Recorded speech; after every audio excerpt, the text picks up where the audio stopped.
런던 상공에 먹구름이 드리운 1940년 5월의 어느 오후, 영국은 유럽 대륙에서 혼자 남겨졌습니다.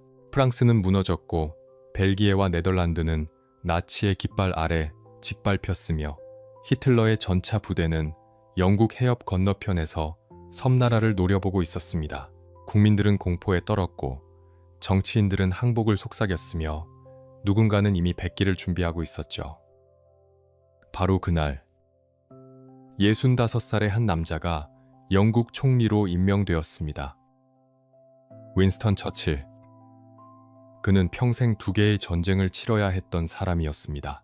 하나는 눈앞에서 유럽을 집어삼키고 있는 히틀러와의 전쟁이었고, 다른 하나는 매일 밤 침대 머리맡까지 찾아와 속삭이는 지독한 우울증과의 싸움이었습니다. 그는 그것을 검은 개라고 불렀는데 어떤 날은 히틀러보다 검은 개가 더 무서웠습니다. 하지만 그는 둘 다 이겨냈습니다. 그 답은 그가 살아온 90년의 삶 속에 있었습니다. 귀족 가문의 외로운 아이로 태어나 아무도 사랑해주지 않았던 소년 시절, 전쟁터를 누비며 영웅이 되었던 청년기, 권력의 정상에 올랐다가 한순간에 모든 것을 잃고 바닥으로 떨어졌던 중년, 그리고 10년 동안 아무도 그의 말을 듣지 않았던 광야의 시간까지. 처칠의 인생은 실패와 좌절의 연속이었습니다. 그런데도 그는 포기하지 않았습니다.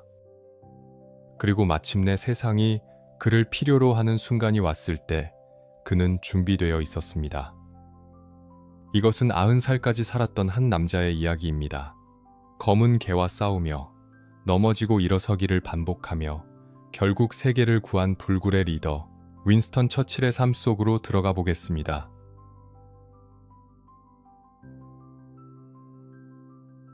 (1874년 11월 30일) 영국 옥스퍼드셔의 블레넘 궁전에서 한 아이가 태어났습니다. 블레넘 궁전은 왕실도 아닌 평민 가문이 소유한 저택 중 가장 웅장한 건물이었는데 200개가 넘는 방과 끝없이 펼쳐진 정원, 호수와 분수가 있는 곳이었습니다. 이 궁전의 주인은 말버러 공작 가문이었고 그날 태어난 아기는 그 가문의 손자였습니다. 이름은 윈스턴 레너드 스펜서 처칠. 하지만 화려한 이름과 웅장한 궁전은 그 아이에게 아무런 의미가 없었습니다. 왜냐하면 그는 사랑받지 못했기 때문입니다. 아버지 랜돌프 처칠경은 뛰어난 정치가였지만 차갑고 냉정한 사람이었습니다. 그는 아들을 바라보지도 않았고 관심도 주지 않았으며 아이가 말을 걸면 귀찮다는 듯 고개를 돌렸습니다. 어머니 제니 제롬은 미국 부호의 딸로 아름답고 사교적인 여성이었지만 아들보다는 파티와 사교 모임에 더 관심이 많았습니다. 윈스턴은 부모님을 1년에 몇 번 보지 못했는데 그나마도 짧은 인사를 나누는 정도였습니다. 그렇게 윈스턴은 자랐습니다. 넓고 화려한 궁전 안에서 혼자. 유일하게 그를 사랑해준 사람은 유모 엘리자베스 에버리스트였습니다. 그녀는 윈스턴을 안아주었고 이야기를 들려주었으며 아플 때 곁을 지켜주었습니다. 윈스턴은 그녀를 우미라고 불렀는데 평생 그녀를 진짜 어머니처럼 생각했습니다. 7살이 되던 해 윈스턴은 기숙학교로 보내졌습니다. 세인트 조지 스쿨이라는 곳이었는데 그곳은 윈스턴에게 지옥 같은 곳이었습니다. 선생님들은 체벌을 일삼았고 아이들은 윈스턴을 괴롭혔으며 윈스턴은 성적이 최하위였습니다. 게다가 말을 더듬어서 또래 아이들의 놀림감이 되었습니다. 윈스턴은 편지를 썼습니다. 어머니에게. 자신을 데려가 달라고, 이곳이 너무 힘들다고, 보고 싶다고. 하지만 어머니는 답장을 보내지 않았습니다. 어쩌다 편지가 오면 짧은 안부뿐이었고 방학이 되어도 집에 오라는 연락이 없을 때가 많았습니다. 그는 혼자였습니다. 학교를 2번 옮긴 후에야 윈스턴은 조금씩 적응하기 시작했습니다. 헤로스쿨이라는 곳에서 그는 펜싱과 승마를 배웠고 역사책을 탐독했으며 영어 작문에서 재능을 보였습니다. 말더듬도 조금씩 극복해 나갔는데 그는 거울 앞에서 수백 번 연습하며 자신과 싸웠습니다. 16살 때 윈스턴은 육군 사관학교 입학 시험에 도전했습니다.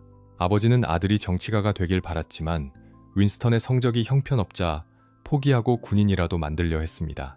하지만 윈스턴은 시험에 떨어졌습니다. 두 번째도 떨어졌습니다. 세 번째 시도 끝에야 간신히 합격할 수 있었는데 그나마도 성적이 낮아 기병대에 배치되었습니다. 아버지는 실망했습니다.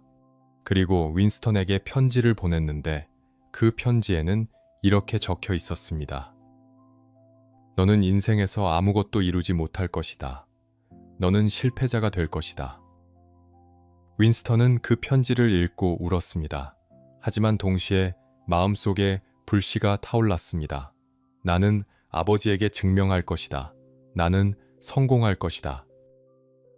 1895년 1월, 윈스턴이 갓 21살이 되던 해 아버지 랜돌프 처칠이 죽었습니다. 병명은 매독으로 인한 뇌 손상이었는데 마지막 몇 달 동안 그는 정신이 혼미했고 말도 제대로 하지 못했습니다. 윈스턴은 아버지의 임종을 지켰지만 아버지는 끝까지 아들을 알아보지 못했습니다. 장례식이 끝난 후 윈스턴은 아버지의 서재에 홀로 앉아 있었습니다. 책장에 꽂힌 연설문 모음집, 책상 위에 놓인 만년필, 창밖으로 보이는 정원. 윈스턴은 생각했습니다. 나는 아버지를 뛰어넘을 것이다. 아버지가 이루지 못한 것을 나는 이룰 것이다. 나는 증명할 것이다. 그렇게 윈스턴 처칠의 진짜 인생이 시작되었습니다.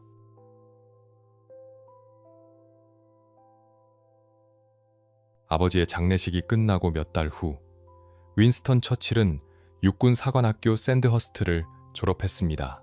성적은 150명 중 20번째였는데 입학할 때를 생각하면 놀라운 발전이었습니다. 그는 소위로 임관되어 제4기병 연대에 배치되었고 화려한 군복과 깃털 달린 헬멧을 받았습니다. 하지만 윈스턴은 만족하지 않았습니다.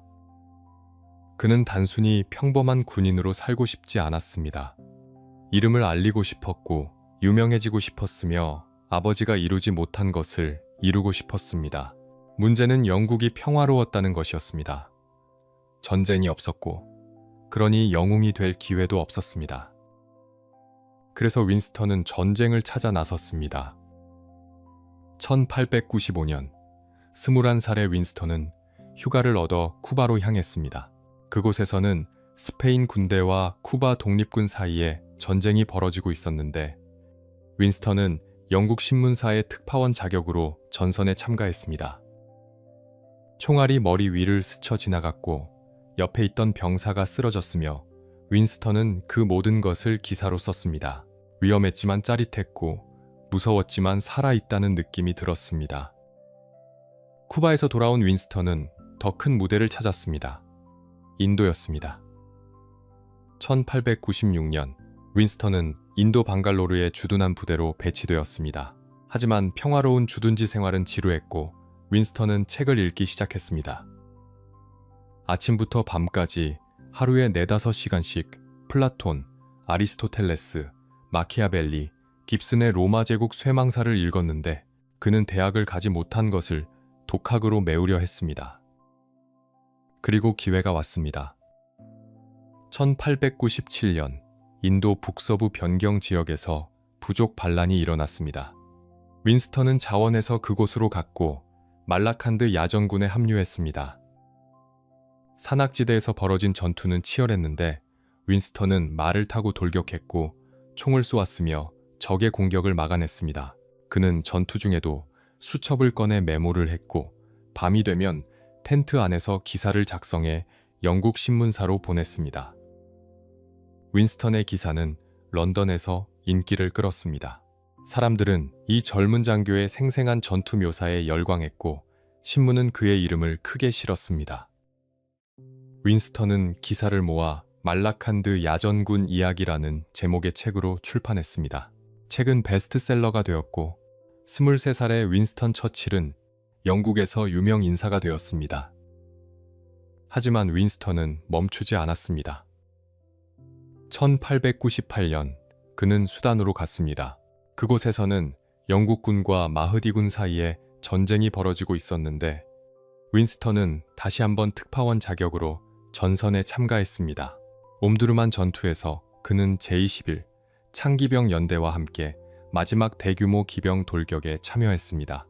400명의 기병이 2,500명의 적을 향해 돌진했고 윈스턴은 말을 타고 적진 한가운데로 뛰어들었습니다. 검과 창이 부딪히는 소리, 비명, 말의 울음소리.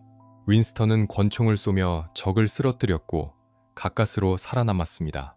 그날의 경험도 책이 되었는데 하천 전쟁이라는 제목으로 출판되어 또다시 베스트셀러가 되었습니다. 그리고 1899년 윈스턴 처칠의 인생을 바꿀 가장 큰 사건이 일어났습니다. 보어 전쟁이었습니다. 남아프리카에서 영국과 보어인 사이에 전쟁이 발발했고 윈스턴은 모닝포스트 신문사의 특파원으로 파견되었습니다. 급료는 한 달에 250파운드였는데 당시로서는 엄청난 금액이었습니다. 윈스턴은 전쟁터로 떠났고 그곳에서 그는 영웅이 되었습니다. 1899년 11월 15일 윈스턴은 장갑 열차를 타고 정찰 임무를 수행하다가 보어군의 매복 공격을 받았습니다. 포탄이 터졌고 열차가 탈선했으며 병사들이 혼란에 빠졌습니다. 윈스턴은 지휘관이 아니었지만 앞으로 나서서 명령을 내렸습니다. 부상자를 옮기고 기관차를 다시 선로에 올리고 탈출로를 만들었는데 총알이 빗발치는 가운데서도 침착했습니다. 하지만 다른 병사들을 구하고 나서 자신이 탈출하려던 순간 윈스턴은 보어군에게 붙잡혔습니다. 포로가 된 것입니다. 윈스턴은 프리토리아의 포로 수용소에 갇혔습니다. 학교 건물을 개조한 수용소였는데 높은 담장과 철조망으로 둘러싸여 있었고 무장 경비병들이 지키고 있었습니다. 윈스턴은 매일 담장을 바라보며 탈출을 계획했습니다. 그리고 한 달 후 그는 실행에 옮겼습니다. 1899년 12월 12일 밤 윈스턴은 경비병의 눈을 피해 담장을 넘었습니다. 어둠 속에서 뛰었고 숨었으며 기차역으로 향했습니다. 그는 화물 열차에 몸을 숨기고 동쪽으로 향하는 열차를 탔는데 목적지는 포르투갈령 동아프리카였습니다. 300km가 넘는 거리였고 도중에 붙잡히면 총살당할 수도 있었습니다. 윈스턴은 석탄 더미 속에 숨어 며칠을 버텼습니다. 배가 고팠고 목이 말랐으며 두려웠지만 포기하지 않았습니다. 마침내 국경을 넘었고 영국 영사관에 도착했을 때 그는 살아 있었습니다. 이 탈출 이야기는 전 세계로 퍼져나갔습니다. 영국 신문들은 일제히 윈스턴 처칠의 이름을 일면에 실었고 사람들은 이 대담한 젊은이에게 열광했습니다. 윈스턴은 전쟁 영웅이 되었고 25살에 이미 전국적인 유명 인사가 되었습니다. 1900년 윈스턴은 영국으로 돌아왔습니다. 그리고 그해 가을 그는 하원의원 선거에 출마했습니다. 보수당 소속으로 올덤 선거구에서였는데 전쟁 영웅이라는 명성 덕분에 그는 당선되었습니다. 26살의 윈스턴 처칠은 이제 정치인이 되었습니다. 아버지가 걸었던 길을 따라가기 시작한 것입니다. 하지만 윈스턴은 아버지를 넘어설 생각이었습니다. 그는 총리가 되고 싶었고 역사의 이름을 남기고 싶었으며 세상을 바꾸고 싶었습니다. 그 꿈을 향한 긴 여정이 이제 막 시작되었습니다.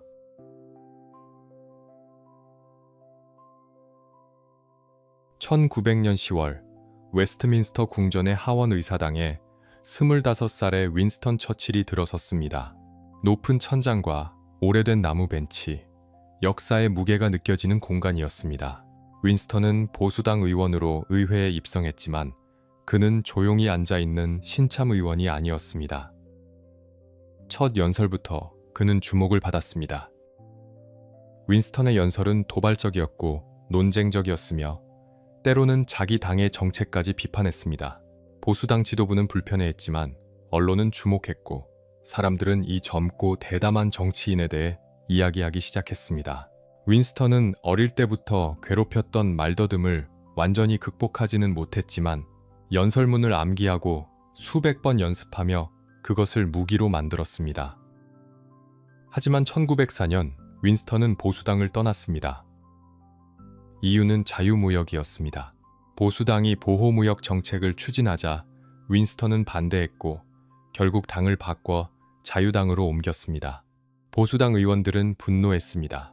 배신자라고 비난했고 변절자라고 손가락질했으며 윈스턴이 의사당을 걸어갈 때마다 야유를 보냈습니다. 윈스턴은 개의치 않았습니다. 그는 자신의 신념을 따랐고 그것이 옳다고 믿었습니다. 1905년 12월 자유당이 정권을 잡았고 윈스턴은 31살의 나이에 식민성 차관으로 임명되었습니다. 정부의 일원이 된 것입니다. 그로부터 3년 후인 1908년 4월 그는 33세 젊은 나이에 상무장관이 되어 내각의 핵심 멤버가 되었습니다.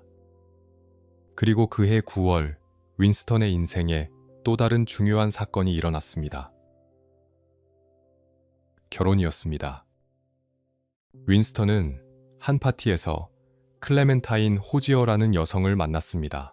23살의 그녀는 아름다웠고 지적이었으며 윈스턴과 정치에 대해 깊이 있는 대화를 나눌 수 있는 사람이었습니다. 윈스턴은 첫눈에 반했고 몇 달 후 그는 청혼했습니다. 블레넘 궁전의 정원에서였는데 윈스턴은 긴장한 나머지 말을 더듬었지만 클레멘타인은 웃으며 받아들였습니다. 그해 9월 12일 둘은 결혼식을 올렸습니다. 클레멘타인은 윈스턴에게 평생의 동반자가 되었습니다. 그녀는 남편의 연설문을 먼저 읽고 조언했고 정치적 위기가 올 때마다 냉정한 판단을 제시했으며 윈스턴이 너무 멀리 나갈 때는 제동을 걸었습니다. 윈스턴은 편지를 썼는데 당신 없이는 아무것도 할 수 없소 라고 고백했습니다. 결혼 후에도 윈스턴은 승승장구했습니다. 1910년 2월 그는 35의 나이에 내무장관이라는 막강한 자리에 올랐습니다. 영국 역사상 가장 젊은 내무장관 중 한 명이었습니다. 내무장관으로서 윈스턴은 사회개혁에 힘을 쏟았습니다. 노동자들의 근무 시간을 줄이고 최저임금을 도입했으며 실업수당과 노령연금 제도를 만드는데 기여했습니다. 귀족 가문 출신이었지만 그는 가난한 사람들의 편에 섰고 부유한 사람들에게 더 많은 세금을 부과해야 한다고 주장했습니다. 보수당 의원들은 그를 사회주의자라고 비난했습니다. 귀족의 배신자라고 공격했습니다.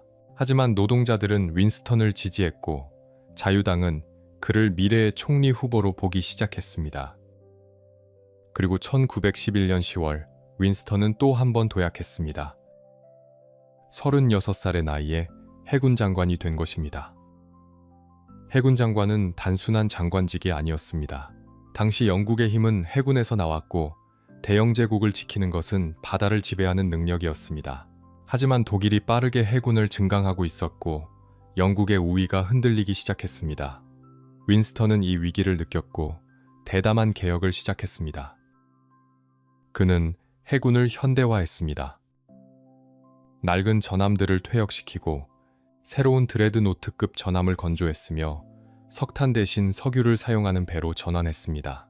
속도가 빨라졌고 항속거리가 늘어났으며 영국 해군은 다시 한번 세계 최강이 되었습니다. 윈스턴은 조선소를 직접 방문했고 설계도를 검토했으며 새벽부터 밤늦게까지 일했습니다. 해군 장교들은 처음에는 이 젊은 장관을 의심했지만 곧 존경하게 되었습니다. 윈스턴은 배를 타고 바다로 나갔고 포격 훈련을 참관했으며 수병들과 대화를 나누었습니다.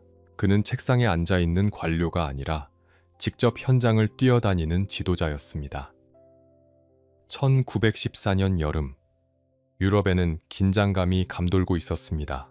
오스트리아 헝가리 제국의 황태자가 암살당했고 각국은 군대를 동원하기 시작했으며 전쟁의 먹구름이 들이우고 있었습니다. 윈스턴은 해군을 최고 경계태세로 전환했습니다. 훈련을 마치고 분산될 예정이던 함대를 전투 배치 상태로 유지시켰고 석탄과 탄약을 비축했으며 모든 전함을 전투 준비 상태로 만들었습니다. 그리고 1914년 8월 제1차 세계대전이 발발했습니다. 독일이 중립국인 벨기에를 침공했고 프랑스를 공격했으며 결국 영국은 독일에 선전포고를 했습니다. 윈스턴 처칠의 해군은 준비되어 있었습니다. 북해를 봉쇄했고 독일 함대의 움직임을 감시했으며 영국 본토를 지켰습니다. 영국의 선전포고는 전 세계적 확전의 신호탄으로 이후 미국 등 주요국들의 참전 계기로 전쟁이 장기화되었습니다. 윈스턴은 흥분했습니다. 전쟁은 끔찍했지만 동시에 그에게는 기회였습니다. 역사를 만들 기회, 영웅이 될 기회, 이름을 남길 기회. 그는 매일 밤 작전 지도를 들여다보며 계획을 세웠고 대담한 아이디어들을 쏟아냈습니다. 하지만 그중 하나가 그의 인생을 송두리째 바꾸게 됩니다. 그것은 갈리폴리 작전이었습니다.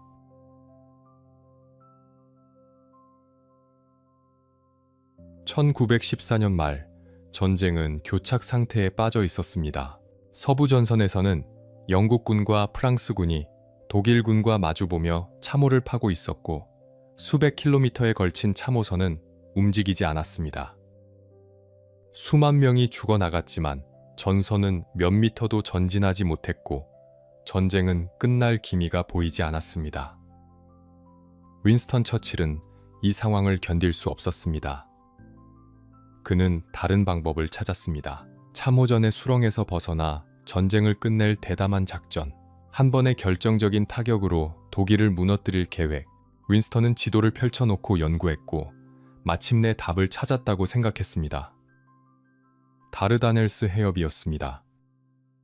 터키와 유럽을 가르는 좁은 해협이었는데 그곳을 통과하면 콘스탄티노플에 도달할 수 있었고 오스만 제국을 전쟁에서 몰아낼 수 있었으며 나아가 러시아와 연결되어 독일을 동서로 압박할 수 있었습니다. 윈스턴은 이 계획을 전쟁 내각에 제안했는데 해군 전함들이 해협을 돌파하고 콘스탄티노플을 포격하면 오스만 제국이 항복할 것이라고 주장했습니다. 일부 장군들은 반대했습니다. 해협은 좁고 양쪽 해안에는 요새와 대포가 질비해 위험했으며 기뢰가 깔려 있었습니다. 하지만 윈스턴은 확신에 차 있었고 결국 내각은 작전을 승인했습니다. 1915년 2월 작전이 시작되었습니다. 영국과 프랑스 함대가 다르다넬스 해협으로 진입했습니다. 전함들이 포문을 열었고 요새들이 불타올랐으며 처음에는 순조로워 보였습니다. 하지만 터키군은 무너지지 않았습니다.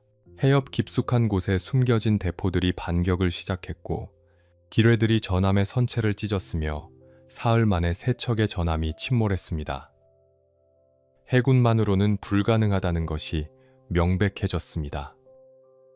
그래서 육군이 투입되었습니다. 갈리폴리 반도에 상륙하여 요새들을 점령하고 해협을 열겠다는 계획이었습니다. 1915년 4월 25일 영국군과 프랑스군 그리고 호주와 뉴질랜드 연합군이 해변에 상륙했습니다. 하지만 터키군은 준비되어 있었습니다. 병사들이 상륙정에서 내리는 순간 기관총이 불을 뿜었고 해변은 순식간에 지옥으로 변했습니다. 병사들은 쓰러졌고 바닷물이 붉게 물들었으며 살아남은 자들은 해변의 낮은 절벽 밑에 몸을 숨기고 움직이지 못했습니다. 며칠이 지나도 상황은 나아지지 않았고 몇 주가 지나도 해변에서 몇 미터 더 전진하지 못했습니다. 여름이 왔고 더위와 파리 때문에 병사들이 쓰러졌습니다. 식수가 부족했고 식량마저 떨어지면서 이질과 티푸스가 퍼졌습니다. 가을이 되자 참호에 물이 차기 시작했고 겨울에는 눈이 내렸습니다. 병사들은 얼어 죽었고 동상으로 손가락과 발가락을 잃었으며 그렇게 몇 달이 흘렀습니다. 런던에서는 비난의 목소리가 높아졌습니다. 신문들은 갈리폴리를 재앙이라고 불렀고 야당은 실패의 책임을 물었습니다. 사람들은 윈스턴 처칠의 이름을 욕했습니다. 수만 명의 젊은이들이 죽어가고 있었고 그 책임이 누구에게 있는지 모두가 알고 있었습니다. 1915년 5월 정부가 재편되었습니다. 보수당과 연립정부를 구성하게 되었는데 보수당은 윈스턴 처칠과 함께 일하기를 거부했습니다. 그들은 윈스턴을 배신자로 기억하고 있었고 이제 복수할 기회가 온 것입니다. 윈스턴은 해군 장관에서 해임되었습니다. 그는 아무런 실권도 없는 랭커스터 공국 장관이라는 명목상의 자리로 밀려났습니다. 사실상 정부에서 쫓겨난 것이었습니다. 윈스턴은 매일 의회에 나갔지만 아무도 그에게 말을 걸지 않았고 복도를 걸으면 사람들이 고개를 돌렸으며 그는 유령처럼 떠돌았습니다. 1915년 11월 윈스턴은 정부를 떠났습니다. 그리고 놀랍게도 프랑스 전선으로 향했습니다. 중령 계급을 받아 보병 대대를 지휘하게 된 것인데 41살의 전직 장관이 참호 속으로 들어간 것입니다. 아내 클레멘타인은 위험하고 무의미하다며 만류했습니다. 정치적으로도 도움이 되지 않는다고 말했습니다. 하지만 윈스턴은 갔습니다. 그는 죽고 싶었는지도 모릅니다. 아니면 속죄하고 싶었는지도 모릅니다. 갈리폴리에서 죽어간 수만 명의 젊은이들, 그 무게가 그를 짓누르고 있었습니다. 플랑드르의 참호는 진흙과 오물로 가득했고 쥐들이 득실거렸으며 밤낮으로 포탄이 터졌습니다. 윈스턴은 병사들과 함께 참호에 앉아 식사를 했고 초소를 돌았습니다. 그리고 때로는 무인지대로 나가 정찰을 했습니다. 포탄 파편이 헬멧을 스쳤고 옆에 있던 병사가 쓰러졌지만 윈스턴은 다치지 않았습니다. 그는 살아남았습니다. 하지만 그의 정치 생명은 끝난 것처럼 보였습니다. 1916년 봄, 윈스턴은 런던으로 돌아왔습니다. 갈리폴리에서는 마침내 철수가 결정되었고 살아남은 병사들이 배에 올랐습니다. 전체 사상자는 50만 명이 넘었습니다. 영국군, 프랑스군, 호주군, 뉴질랜드군, 그리고 터키군까지 50만 명이 좁은 반도에서 죽어갔고 아무것도 얻지 못했습니다. 윈스턴은 집으로 돌아와 방 안에 틀어박혔습니다. 검은 개가 다시 찾아왔습니다. 어릴 때부터 그를 괴롭혔던 우울증이었는데 이번에는 더 강렬했고 더 어두웠으며 더 깊었습니다. 윈스턴은 침대에서 일어나지 못했고 아무것도 하고 싶지 않았으며 모든 것이 무의미하게 느껴졌습니다. 창문을 볼 때마다 뛰어내리고 싶었습니다. 기차역에 서 있으면 선로로 뛰어들고 싶었습니다. 죽음이 유일한 해결책처럼 보였습니다. 그때 아내 클레멘타인이 말했습니다. 그림을 그려보는 건 어때요? 윈스턴은 비웃었습니다. 그림? 40대 중반의 남자가 갑자기 그림을 그리라고? 하지만 클레멘타인은 물감과 붓, 캔버스를 사다 주었고 윈스턴은 마지못해 붓을 들었습니다. 처음에는 서툴렀습니다. 붓을 어떻게 잡아야 할지도 몰랐고 색을 섞는 법도 몰랐으며 캔버스는 엉망이 되었습니다. 하지만 붓을 움직이는 동안 신기한 일이 일어났습니다. 검은 개의 목소리가 잠시 멈춘 것입니다. 파란 물감이 하얀 캔버스를 채워가는 것을 보면서 윈스턴은 숨을 쉴 수 있었습니다. 초록색으로 나무를 그리고 노란색으로 햇빛을 그리는 동안 갈리폴리의 해변이 조금씩 멀어졌습니다. 붓질 하나하나가 작은 승리였고 완성된 그림은 살아갈 이유였습니다. 윈스턴은 매일 그림을 그렸습니다.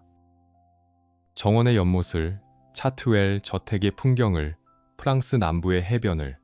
그는 평생 500여 점의 그림을 그렸는데 그것은 단순한 취미가 아니었습니다. 검은 개와 싸우기 위한 무기였고 살아남기 위한 몸부림이었으며 자신에게 증명하는 것이었습니다. 나는 아직 끝나지 않았다고.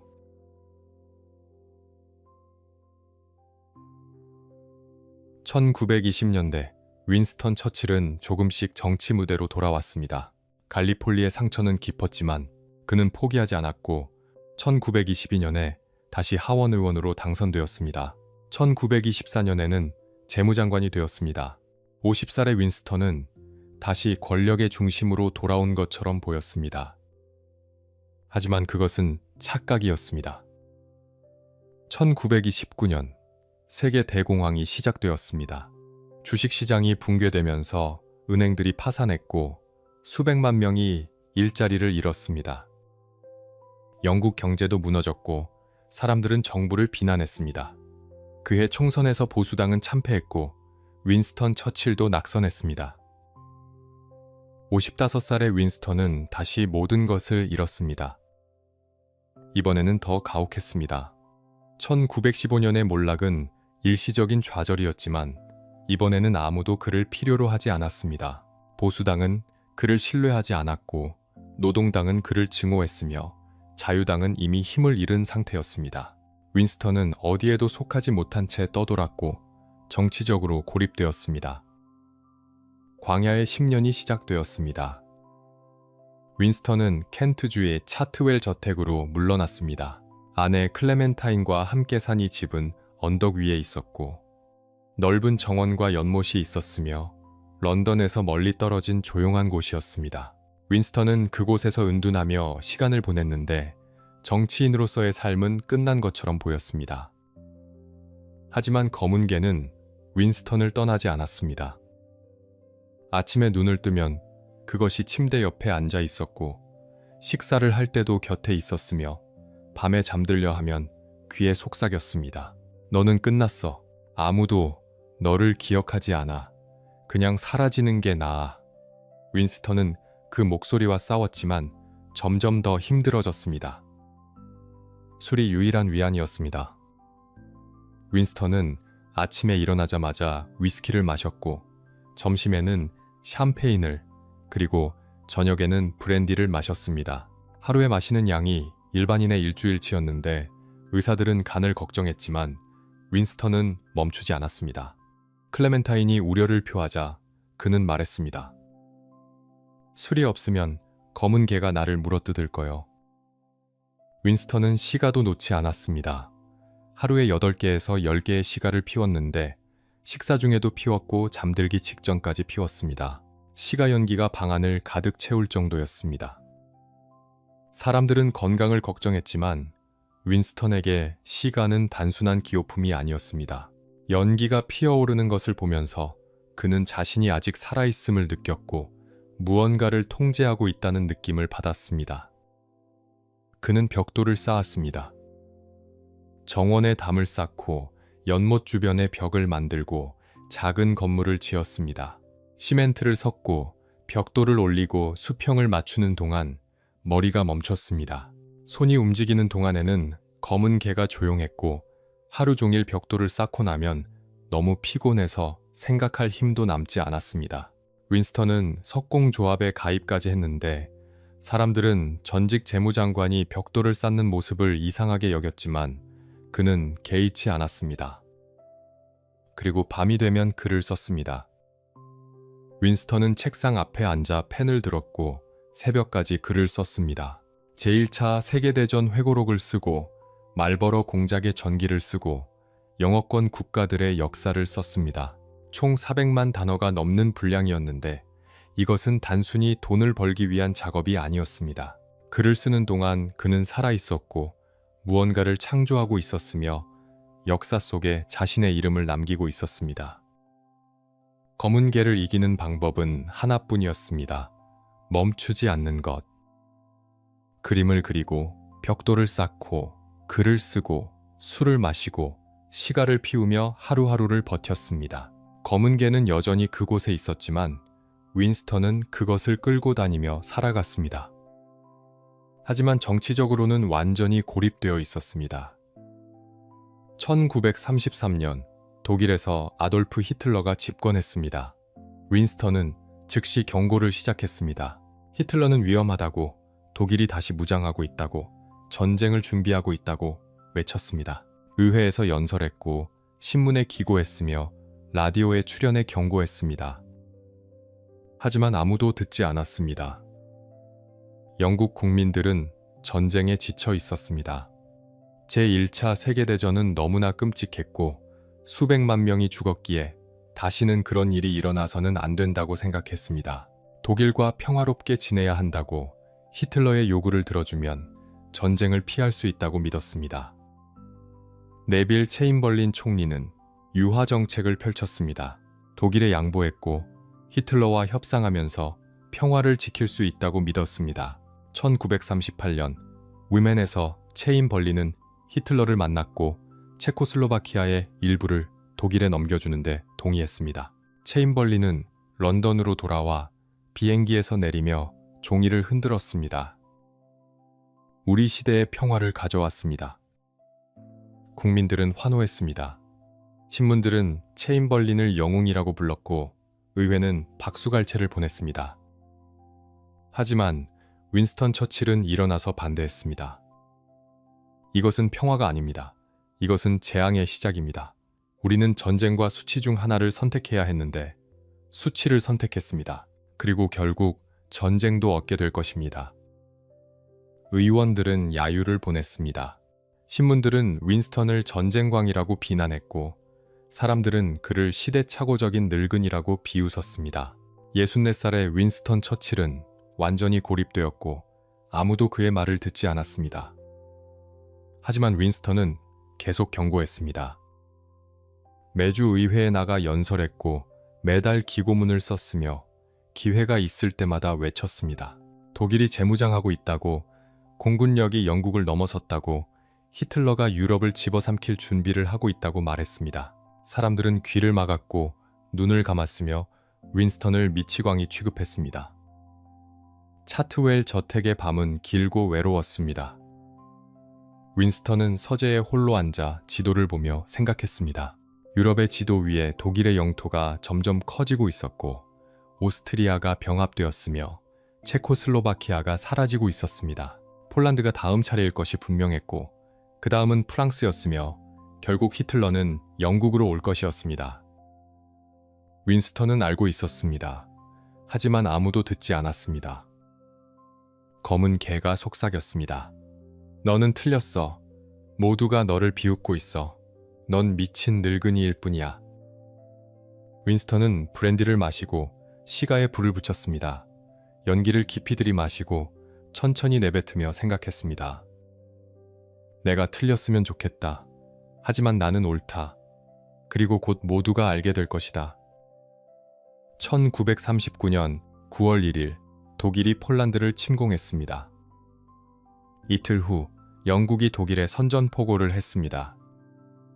제2차 세계대전이 시작되었습니다. 그날 오후 윈스턴 처칠의 집에 전화가 걸려왔습니다. 네빌 체인벌린 총리였습니다. 수화기 너머로 들리는 목소리는 떨리고 있었습니다. 윈스턴, 내각에 들어와 주시겠습니까? 해군 장관으로.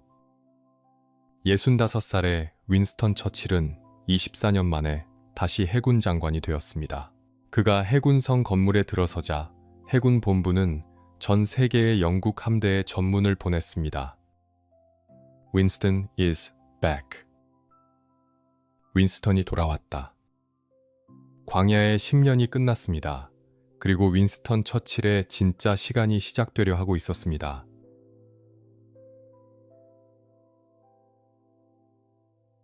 (1939년 9월) 윈스턴 처칠은 해군성 건물로 돌아왔습니다. 24년 전 이곳에서 쫓겨났을 때 그는 실패자였고 패배자였으며 모두에게 손가락질당하는 사람이었습니다. 하지만 지금 그는 돌아왔고 영국 해군은 그를 기다리고 있었습니다. Winston is back. 이 전문이 전 세계 영국 함대로 전송되었을 때 수병들은 환호했습니다. 윈스턴 처칠이라는 이름은 여전히 무언가를 의미했습니다. 용기, 결단력, 그리고 절대 포기하지 않는 정신. 윈스턴은 즉시 일을 시작했습니다. 매일 아침 6시에 일어나 작전 보고를 받았고 지도를 펼쳐놓고 함대의 배치를 확인하면서 제독들과 회의를 했습니다. 대서양에서 독일 잠수함들이 영국 상선을 공격하고 있었고 북해에서는 독일 전함들이 위협을 가하고 있었습니다. 그리고 지중해에서는 이탈리아가 참전할 준비를 하고 있었습니다. 전쟁은 예상보다 빠르게 진행되었습니다. 1939년 9월, 폴란드가 3주 만에 무너졌습니다. 독일군의 전격전은 충격적이었는데 탱크와 전투기가 협력하여 적을 짓밟고 지나갔으며 폴란드군은 저항조차 제대로 하지 못했습니다. 소련이 동쪽에서 침공하면서 폴란드는 완전히 사라졌고 유럽 지도가 다시 그려졌습니다. 하지만 서부 전선은 조용했습니다. 프랑스와 독일 사이의 국경에는 거대한 요새가 있었습니다. 더 이상 물러설 수 없는 한계선을 떠올리게 하는 단어. 독일의 침공을 막기 위해 프랑스가 세운 450km에 달하는 거대한 방어선으로 프랑스 전쟁부 장관 앙드레 마지노의 이름에서 유래한 바로 그 마지노선이었습니다. 프랑스군은 그 뒤에 숨어 있었지만 독일군은 움직이지 않았습니다. 사람들은 이것을 가짜 전쟁이라고 불렀고 어쩌면 정말로 전쟁이 일어나지 않을지도 모른다고 생각했습니다. 윈스턴은 알고 있었습니다. 폭풍이 오고 있다는 것을. 1940년 5월 10일 폭풍이 터졌습니다. 독일군이 프랑스, 벨기에, 네덜란드를 동시에 침공했습니다. 마지노선을 우회하여 벨기에를 통과한 독일 기갑부대는 믿을 수 없는 속도로 진격했고 프랑스군은 혼란에 빠졌으며 네덜란드는 나흘 만에 항복했습니다. 벨기에는 2주 만에 무너졌고 영국 원정군은 포위될 위기에 처했습니다. 바로 그날 1940년 5월 10일 네빌 체인벌린 총리가 사임했습니다. 그는 유화정책의 실패를 인정했고 전쟁을 이끌 수 없다는 것을 깨달았습니다. 국민과 의회의 신뢰를 잃었습니다. 누군가 새로운 총리가 되어야 했고 2명의 후보가 있었습니다. 할리팩스 경과 윈스턴 처칠. 할리팩스는 귀족이었고 신사였으며 조용하고 신중한 사람이었습니다. 많은 사람들이 그를 선호했습니다. 하지만 할리팩스는 사양했습니다. 그는 상원의원이었고 전쟁을 이끌기에는 자신이 적합하지 않다고 생각했습니다. 그래서 윈스턴 처칠이 총리가 되었습니다. 65살, 평생을 기다려온 순간이었습니다. 하지만 기쁨보다는 무게가 느껴졌습니다. 유럽은 불타고 있었고 프랑스는 무너지고 있었으며 영국은 혼자 남겨질 상황이었습니다. 윈스턴은 그날 밤 침대에 누워 생각했습니다. 마침내 내 운명의 자리에 왔다. 1940년 5월 13일 윈스턴 처칠은 하원에서 첫 연설을 했습니다. 여러분께 드릴 수 있는 것은 피와 수고, 눈물과 땀뿐입니다. 우리 앞에는 가장 고통스러운 시련이 놓여 있습니다. 여러분께 묻습니다. 우리의 목표가 무엇입니까? 한마디로 답하겠습니다. 승리입니다. 어떤 대가를 치르더라도, 어떤 공포 속에서도, 아무리 길고 험난한 길이 될지라도 승리입니다. 승리 없이는 생존도 없기 때문입니다. 의원들은 숨죽이며 들었습니다. 이것은 희망의 연설이 아니었습니다. 위로의 말도 아니었습니다. 이것은 현실이었고 각오였으며 싸움의 선언이었습니다. 며칠 후 상황은 더욱 악화되었습니다. 영국 원정군 30만 명이 프랑스 북부 해안의 던커크에 갇혔습니다. 독일군이 사방에서 포위하고 있었고 바다만이 유일한 탈출로였습니다. 하지만 대형 군함들은 얕은 해안에 접근할 수 없었습니다. 시간도 없었으며 독일 공군이 머리 위를 맴돌고 있었습니다. 윈스턴은 결단을 내렸습니다. 모든 배를 보내라고 명령했습니다. 군함뿐만 아니라 민간 선박도, 어선도, 요트도 움직일 수 있는 모든 배를 던커크로 보냈습니다.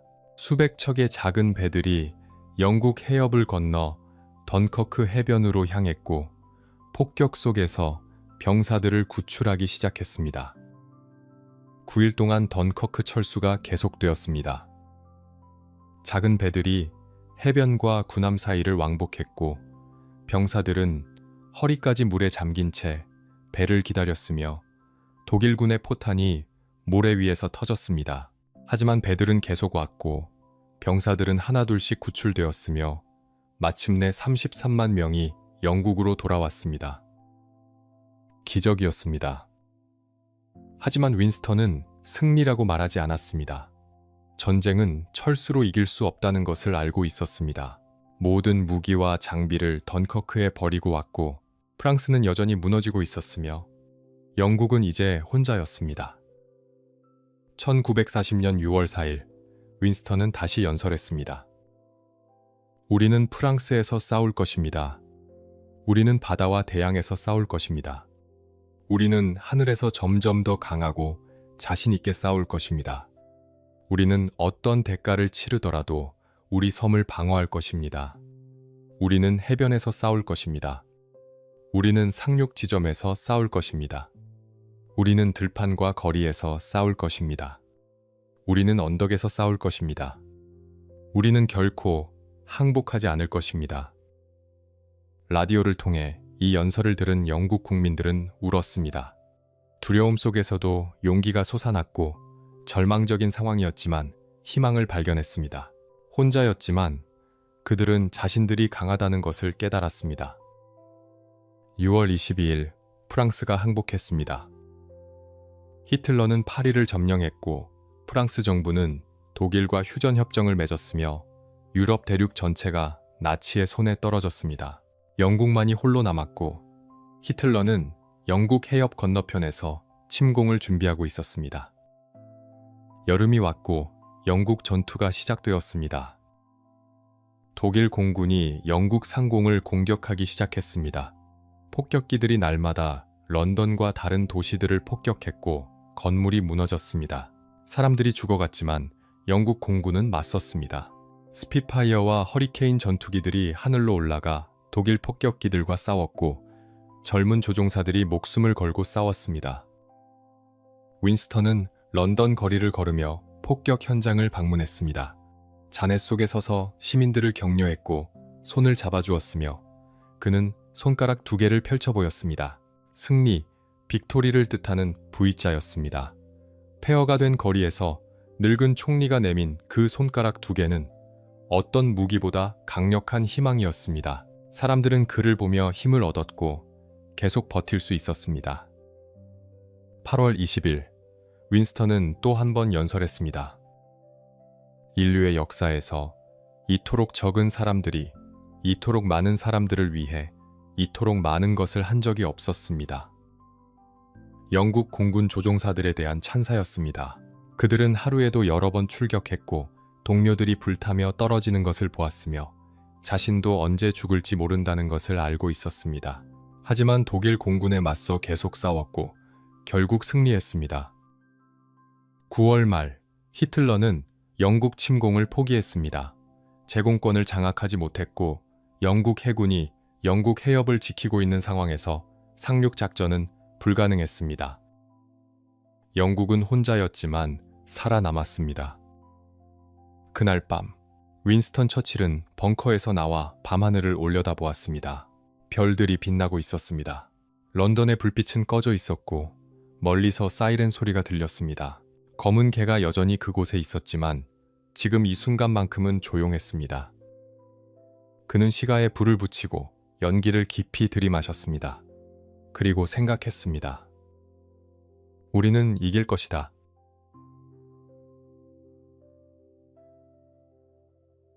(1940년이) 지나고 1941년이 왔지만 전쟁은 끝나지 않았습니다. 영국은 살아남았지만 여전히 혼자였고 히틀러는 유럽 대륙 전체를 지배하고 있었으며 독일 잠수함들이 대서양에서 영국 상선들을 침몰시키고 있었습니다. 식량과 연료가 부족했고 배급이 더욱 엄격해졌으며 사람들은 언제까지 버틸 수 있을지 불안해했습니다. 윈스턴 처칠은 알고 있었습니다. 영국 혼자서는 이길 수 없다는 것을. 미국이 필요했습니다. 하지만 미국은 전쟁에 참여하기를 원하지 않았습니다. 대서양 건너편에서 일어나는 유럽의 전쟁은 미국의 문제가 아니라고 생각했고 국민들은 고립주의를 원했으며 의회는 참전을 반대했습니다. 프랭클린 루즈벨트 대통령은 개인적으로 영국을 돕고 싶어 했지만 정치적으로 어려운 상황이었습니다. 윈스턴은 편지를 썼습니다. 거의 매일 루즈벨트에게 편지를 보냈습니다. 영국의 상황을 설명했고 도움을 요청했으며 때로는 개인적인 이야기도 나눴습니다. 두 사람은 만난 적이 없었지만 편지를 통해 친구가 되었고 루즈벨트는 점차 영국을 지원하기 시작했습니다. 1941년 3월 미국 의회는 무기 대여법을 통과시켰습니다. 영국의 무기와 물자를 빌려주는 법이었는데 전쟁이 끝난 후 갚으면 되는 것이었습니다. 윈스턴은 안도했습니다. 이것은 참전은 아니었지만 영국이 혼자가 아니라는 신호였습니다. 그해 8월, 윈스턴과 루즈벨트는 처음으로 만났습니다. 뉴펀들랜드 앞바다의 정박한 군함 위에서였습니다. 윈스턴은 전함 프린스 오브 웨일스를 타고 대서양을 건넜고 루즈벨트는 순양함 오거스타를 타고 왔습니다. 드디어 만나게 된 두 사람은 악수를 나눴습니다. 66살의 윈스턴과 59살의 루즈벨트. 한 사람은 시가를 물고 있었고 다른 한 사람은 휠체어에 앉아 있었습니다. 그들은 사흘 동안 회담을 했습니다. 전쟁에 대해, 전후 세계에 대해, 자유와 민주주의에 대해 이야기했고 마침내 대서양 헌장을 발표했습니다. 전후 세계는 평화와 자유를 바탕으로 재건될 것이며 모든 국가는 자결권을 가질 것이고 침략과 정복의 시대는 끝날 것이라는 선언이었습니다. 윈스턴은 희망을 느꼈습니다. 루즈벨트는 아직 참전하지 않았지만 마음은 이미 영국과 함께 있었습니다. 그리고 1941년 6월 히틀러가 소련을 침공했습니다. 독일군 300만 명이 소련 국경을 넘었고 수천 대의 탱크와 전투기가 동쪽으로 진격했으며 처음 몇 주 동안 소련군은 괴멸당했습니다. 히틀러는 몇 달 안에 모스크바를 점령하고 소련을 무너뜨릴 수 있다고 확신했습니다. 윈스턴은 즉시 소련 지원을 선언했습니다. 그는 평생 공산주의를 증오했고 스탈린을 독재자로 여겼으며 소련을 적으로 생각했습니다. 하지만 이제 적의 적은 친구였습니다. 윈스턴은 라디오 연설에서 말했습니다. 만약 히틀러가 지옥을 침공한다면 나는 적어도 하원에서 악마에 대한 호의적인 언급을 할 것입니다. 영국은 소련에 무기와 물자를 보내기 시작했습니다. 많지는 않았지만 도움이 되었고 소련은 독일군과 치열하게 싸우며 버텼습니다. 히틀러의 군대는 모스크바 앞에서 멈췄고 러시아의 겨울이 찾아오면서 독일군은 얼어붙기 시작했습니다. 그리고 1941년 12월 7일 모든 것이 바뀌었습니다. 일본이 진주만을 공격했습니다. 하와이에 정박 중이던 미국 태평양 함대가 기습 공격을 받았고 전함 8척이 침몰하거나 파괴되었으며 2,400여 명이 죽었습니다. 미국 국민들은 분노했고 고립주의는 순식간에 사라졌으며 루즈벨트 대통령은 의회에서 선전포고를 선언했습니다. 미국이 전쟁에 참전한 것입니다. 윈스턴은 그 소식을 듣고 안도의 한숨을 쉬었습니다. 그날 밤 그는 침대에 누워 생각했습니다. 이제 우리가 이겼다. 물론 전쟁은 아직 멀었습니다. 앞으로도 더 많은 사람들이 죽을 것이며 몇 년이 더 걸릴 것이었습니다. 하지만 승리는 이제 확실했습니다. 미국의 산업력과 소련의 인력, 그리고 영국의 경험이 합쳐지면 아무리 독일의 히틀러여도 이길 수 없었습니다. 윈스턴은 즉시 워싱턴으로 날아갔습니다. 루즈벨트와 함께 전략을 논의했고 미국 의회에서 연설했으며 크리스마스를 백악관에서 보냈습니다. 루즈벨트와 윈스턴은 매일 만나 대화했고 때로는 밤늦게까지 술을 마시며 전쟁 계획을 세웠습니다. 둘은 진정한 친구가 되었습니다. 하지만 또 다른 동맹이 필요했습니다. 스탈린이었습니다. 1943년 11월 세 사람은 테헤란에서 만났습니다. 윈스턴, 루즈벨트, 스탈린. 세 거대 국가의 지도자들이 한자리에 모인 것은 처음이었습니다. 윈스턴은 스탈린을 보며 복잡한 감정을 느꼈습니다. 이 사람은 독재자였고 수백만 명을 숙청한 사람이었지만 지금은 히틀러와 싸우는 동맹이었습니다. 그들은 제2전선 개설에 합의했습니다. 소련은 동부전선에서 독일군과 싸우고 있었고 영국과 미국은 서쪽에서 프랑스를 해방시키기로 했습니다. 독일을 동서로 압박하여 무너뜨리겠다는 계획이었습니다. 1944년 6월 6일 노르망디 상륙작전이 시작되었습니다. 영국 해협을 건너 수천 척의 배가 노르망디 해안으로 향했고 15만 명의 병사들이 상륙했으며 역사상 가장 큰 규모의 상륙 작전이었습니다. 해변은 다시 한번 지옥이 되었고 수천 명이 죽었지만 이번에는 멈추지 않았습니다. 병력이 계속 상륙했고 해변을 돌파했으며 내륙으로 진격했습니다. 윈스턴은 직접 노르망디에 가고 싶어 했습니다. 70살의 총리가 상륙정을 타고 전선으로 가겠다고 우겼는데 루즈벨트와 참모들이 간신히 말렸습니다. 하지만 며칠 후 윈스턴은 해협을 건너 프랑스 땅을 밟았고 해변을 걸으며 병사들을 격려했습니다. 1944년 8월 파리가 해방되었습니다. 1945년 2월 세 거대 지도자들은 다시 만났습니다. 이번에는 얄타에서였습니다. 바다가 보이는 크림반도의 작은 휴양지였는데 눈이 내리고 있었습니다. 세 사람은 전후 세계를 논의했습니다. 독일을 어떻게 나눌 것인지, 폴란드의 국경을 어디로 정할 것인지, 유엔을 어떻게 구성할 것인지. 윈스턴은 피곤했습니다. 전쟁이 6년째 계속되고 있었고 그는 70살이었으며 매일 밤 검은 개와 싸우고 있었습니다. 하지만 끝이 보였습니다. 1945년 4월 비보가 날아왔습니다. 루즈벨트가 뇌출혈로 갑자기 죽었습니다. 윈스턴은 혼자 남겨진 기분이었습니다. 히틀러와 싸웠던 가장 든든한 방패가 사라진 것입니다. 그는 집무실에서 루즈벨트의 사진을 한참 동안 바라보았습니다. 루즈벨트는 친구였고 동맹이었으며 함께 전쟁을 치른 전우였습니다. 두 사람이 주고받은 편지는 1000통이 넘었고 윈스턴은 그중 많은 편지를 평생 간직했습니다. 하지만 전쟁은 멈추지 않았습니다. 1945년 4월 30일 히틀러가 베를린 벙커에서 자살했습니다.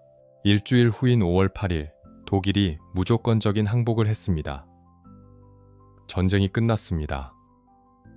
윈스턴은 다우닝가 10번지의 발코니에 나가 군중들에게 손을 흔들었습니다. 수만 명의 사람들이 거리를 메우고 환호했으며 V자 사인을 만들며 소리 질렀습니다. 윈스턴은 시가를 물고 서서 군중을 바라보았습니다. 이것은 당신들의 승리입니다. 그가 외치자 군중들은 더 크게 환호했습니다. 하지만 윈스턴은 알고 있었습니다. 전쟁은 끝났지만 그의 싸움은 아직 끝나지 않았다는 것을. 검은 개는 여전히 그곳에 있었고 그리고 또 다른 전쟁이 시작되려 하고 있었습니다. 소련과의 냉전이었습니다. 하지만 그것은 나중의 이야기였습니다. 지금 이 순간만큼은 승리를 축하할 시간이었습니다.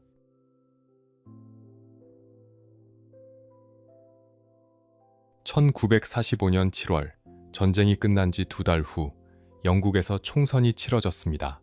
윈스턴 처칠은 확신했습니다.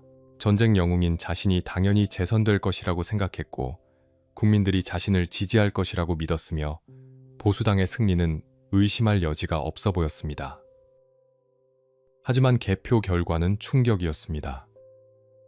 노동당이 압승을 거두었습니다. 보수당은 참패했고 윈스턴 처칠은 총리직에서 물러나야 했습니다. 70살의 윈스턴은 믿을 수 없다는 표정으로 결과를 바라보았습니다. 6년 동안 영국을 이끌었고 히틀러를 물리쳤으며 세계를 구했는데 국민들은 그를 선택하지 않았습니다. 이것이 감사의 표시인가? 윈스턴은 쓴웃음을 지었습니다. 클레멘타인은 남편의 손을 잡으며 말했습니다. 어쩌면 변장된 축복일지도 몰라요. 하지만 윈스턴에게는 배신처럼 느껴졌습니다. 전쟁 내내 밤낮 없이 일했고 검은 개와 싸우며 버텼는데 영국을 위해 모든 것을 바친 결과는 이제 필요 없다고 버려진 기분이었습니다. 다우닝가를 떠나던 날 윈스턴은 뒤돌아보지 않았습니다. 그리고 차트웰 저택으로 돌아갔습니다. 저택에는 여전히 검은 개가 기다리고 있었습니다. 이번에는 더 강렬했습니다. 더 집요하게 파고들었고 깊은 어둠으로 그를 끌어당겼습니다. 윈스턴은 침대에 누워 천장을 바라보며 생각했습니다. 내 인생은 끝났다. 이제 아무것도 남지 않았다. 하지만 클레멘타인은 그를 일으켰습니다. 그림을 그리고 글을 쓰고 정원을 가꾸라고 말했습니다. 윈스턴은 마지못해 붓을 들었고 다시 캔버스 앞에 앉았으며 색을 칠하기 시작했습니다. 그리고 1946년 3월, 윈스턴은 미국으로 건너갔습니다. 미주리주의 작은 대학에서 연설을 해달라는 초청을 받았는데 윈스턴은 받아들였습니다. 풀턴이라는 작은 도시였고 웨스트민스터 대학이라는 곳이었으며 사람들은 왜 전직 영국 총리가 이런 곳에 오는지 의아해했습니다. 하지만 윈스턴에게는 할 말이 있었습니다. 그는 단상에 올라 연설을 시작했습니다. 발트해의 슈테틴에서 아드리아해의 트리에스테까지 유럽 대륙을 가로지르는 철의 장막이 내려졌습니다. 철의 장막. 소련이 동유럽 전체를 장악하면서 폴란드, 헝가리, 체코슬로바키아, 루마니아, 불가리아가 모두 소련의 위성국가가 되었습니다. 자유는 사라지고 있었고 윈스턴은 이것을 경고했습니다. 그는 히틀러를 경고했던 것처럼 이제 스탈린의 위험을 알렸습니다. 사람들은 그를 냉전의 예언자라고 불렀습니다. 다시 한번 윈스턴은 다른 사람들보다 먼저 위험을 보았습니다. 다시 한번 많은 사람들이 그를 전쟁광이라고 비난했지만 시간이 지나자 그가 옳았다는 것이 증명되었습니다. 윈스턴은 야당 당수로서 노동당 정부를 비판했습니다. 의회에 나가 연설하고 기고문을 쓰면서 전국을 돌아다니며 선거운동을 했습니다. 75살의 나이였지만 멈추지 않았고 여전히 시가를 피웠으며 여전히 위스키를 마셨습니다. 그리고 1951년 놀라운 일이 일어났습니다. 보수당이 총선에서 승리하면서 윈스턴 처칠은 77살의 나이에 다시 총리가 되었습니다. 80 가까운 나이에 다시 권력의 정상에 오른 것인데 영국 역사상 가장 나이 많은 총리였습니다. 하지만 이번에는 달랐습니다. 전쟁의 긴박함도 없었고 생사를 가르는 결정도 없었습니다. 윈스턴은 점점 더 피곤해졌습니다. 회의 중에 졸기도 했고 이름을 잊어버리기도 했습니다. 그의 건강이 점점 악화되고 있었습니다. 1953년에는 뇌졸중이 왔습니다. 오른쪽이 마비되었고 말이 어눌해졌지만 의사들의 은퇴 권유를 받아들이지 않았습니다. 윈스턴은 버텼습니다. 재활치료를 받아 다시 걸을 수 있게 되었고 총리직을 유지했습니다. 1953년 10월 윈스턴 처칠은 노벨 문학상을 받았습니다. 평화상도 아니고 문학상이었습니다. 그가 평생 쓴 400만 단어 이상의 글, 제2차 세계대전 회고록과 역사서들이 인정받은 것이었습니다. 윈스턴은 자랑스러워했습니다. 그는 단순한 정치인이 아니었습니다. 군인도 아니었고 작가이기도 했습니다. 1955년 4월 윈스턴은 마침내 은퇴를 선언했습니다. 80살이었습니다.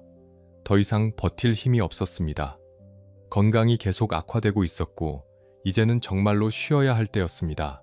다우닝 가를 떠나며 그는 마지막으로 뒤돌아 보았습니다. 긴 한숨을 쉬고 차에 올라탔습니다. 은퇴 후 윈스턴은 차트웰에서 조용히 살았습니다. 그림을 그리고 책을 읽으면서 손주들과 시간을 보냈습니다. 하지만 검은 개는 여전히 곁에 있었습니다. 이제 몸도 따라주지 않았고 뇌졸중이 여러 차례 더 찾아왔습니다. 말을 하기 어려워졌습니다. 걷기도 힘들어졌고 대부분의 시간을 침대에서 보냈습니다. 클레멘타인은 남편을 간호했습니다. 60년을 함께한 아내였습니다. 평생의 동반자였고 윈스턴이 검은 개와 싸울 수 있도록 곁을 지킨 사람이었습니다. 윈스턴은 그녀의 손을 잡고 말했습니다. 당신이 없었다면 나는 아무것도 할 수 없었소. 1965년 1월 15일 윈스턴 처칠은 심한 뇌졸중을 겪었습니다. 혼수 상태에 빠졌습니다. 의식을 회복하지 못한 채 가족들이 병상 곁을 지켰습니다. 9일 후인 1월 24일 아침 윈스턴 처칠은 숨을 거두었습니다. 90살이었습니다. 영국 정부는 국장을 결정했습니다. 평민에게는 거의 주어지지 않는 최고의 예우였습니다. 왕과 왕비가 참석했고 전 세계 120개 나라에서 대표들이 왔으며 수십만 명의 시민들이 거리에 늘어섰습니다. 1965년 1월 30일 장례식이 거행되었습니다. 관이 웨스트민스터 홀에서 세인트 폴 대성당으로 옮겨졌습니다. 포차가 관을 실었고 군악대가 장송 행진곡을 연주했습니다. 하늘에서는 전투기들이 편대 비행을 했습니다.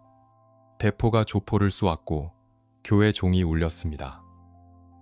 관이 템즈강을 건널 때 누가 시킨 것도 아니었습니다. 거대한 강철 크레인들이 마치 살아있는 거인처럼 천천히 고개를 숙여 관을 향해 경례했습니다. 투박한 노동자들의 방식대로 그들의 영웅을 보내주는 최고의 예우였습니다. 항만 노동자들의 마지막 경례였습니다. 윈스턴 처칠을 보내는 런던의 작별 인사였습니다. 그가 구한 도시의 감사였습니다. 관은 기차에 실려 옥스퍼드셔로 향했습니다. 작은 마을 블레이든의 교회 묘지에 묻혔는데 블레넘 궁전에서 멀지 않은 곳이었습니다. 부모님 곁이었고 윈스턴이 태어난 곳 근처였습니다. 묘비에는 간단하게 적혀 있었습니다. 윈스턴 레너드 스펜서 처칠 1874년부터 1965년. 화려한 칭호도 없었습니다. 긴 설명도 없었고 단지 이름과 날짜뿐이었습니다. 하지만 그 이름은 영원히 기억될 것이었습니다. 검은 개와 싸우며 넘어지고 일어서기를 반복했던 사람, 결코 포기하지 않았던 불굴의 리더, 가장 어두운 순간에 빛을 밝혔고 65살에 진짜 인생을 시작했으며 세계를 구한 남자, 윈스턴 처칠.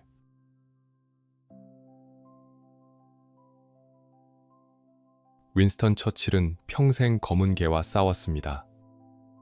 어린 시절 기숙학교의 외로운 밤들, 갈리폴리 참사 후 자살을 생각했던 순간들, 광야에 10년 동안 아무도 듣지 않았던 시간들, 그리고 전쟁 중 런던이 불타던 밤들, 검은 개는 한 번도 그를 떠나지 않았습니다. 하지만 그는 포기하지 않았습니다. 붓을 들어 그림을 그렸습니다. 벽돌을 하나씩 쌓아 담을 만들었고 새벽까지 깨어 글을 썼습니다. 시가의 연기를 깊이 들이마시며 다음 날을 준비했고 위스키 잔을 기울이며 검은 개의 목소리를 잠재웠습니다. 무엇보다 계속 나아갔습니다. 멈추는 순간 무너질 것을 알았기에 그는 결코 멈추지 않았습니다. 처칠이 증명한 것은 단순한 용기가 아니었습니다.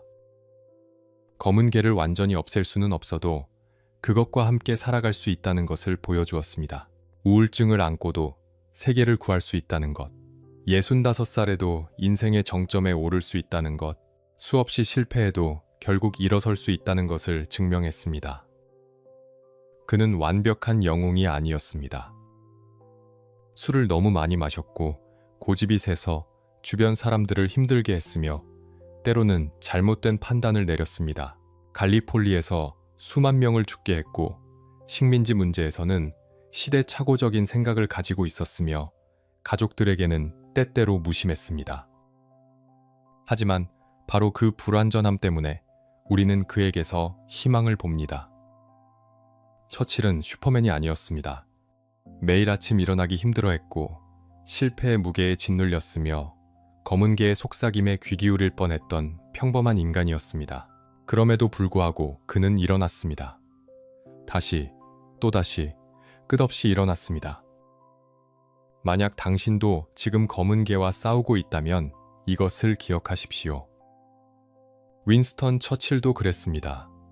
그는 평생 검은 개를 끌고 다니며 살았고 때로는 검은 개가 그를 끌고 다니기도 했습니다. 하지만 그는 멈추지 않았습니다. 그림을 그렸고 벽돌을 쌓았으며 글을 썼습니다. 그렇게 하루하루를 버텨냈고 결국 세계를 구했습니다. 당신도 할 수 있습니다. 완벽할 필요는 없습니다. 검은 개를 완전히 쫓아낼 필요도 없습니다. 그냥 오늘 하루만 버티면 됩니다.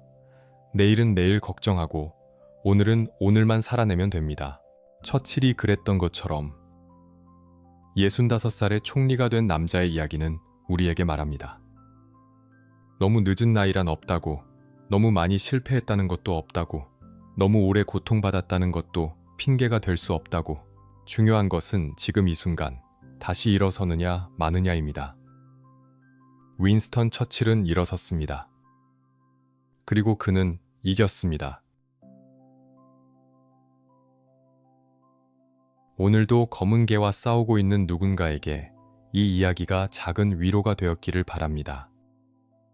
이 영상이 도움이 되셨다면 구독과 좋아요로 응원해 주세요. 여러분의 작은 응원이 더 좋은 콘텐츠를 만드는 힘이 됩니다. 다음에도 의미 있는 이야기로 찾아뵙겠습니다. 시청해 주셔서 감사합니다.